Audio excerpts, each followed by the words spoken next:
నాకు ఇంగ్లీష్ అర్థమైతే లేదు సార్, తెలుగులో చెప్పు అంటున్నాడు. ఆయన అన్నాడు, you are being chief engineer, నీకు నేను సింపుల్ లాంగ్వేజ్లో అడిగింది కూడా అర్థం కాకుండా నువ్వు ఎట్లా చీఫ్ ఇంజనీర్ అయినావా? ఆ ప్రభుత్వంలో జరిగినప్పుడు వాళ్ళిద్దరు జోకర్లు, వాళ్ళ గురించి పెద్దగా మాట్లాడకండి.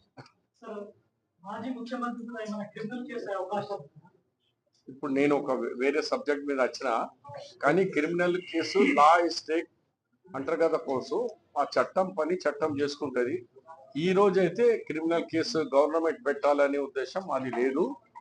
కానీ వాళ్ళు ఇప్పుడు కమిషన్స్ మన chief supreme court, high court retired జడ్జిలకు వేసినారు. అది జరుగుతున్నాయి. విచారణ జరిగే సమయంలో మధ్యలో మేము చెప్తే అది విచారణకు అడ్డుపడినట్టు అవుతుంది. అది మంచి సాంప్రదాయం కాదు.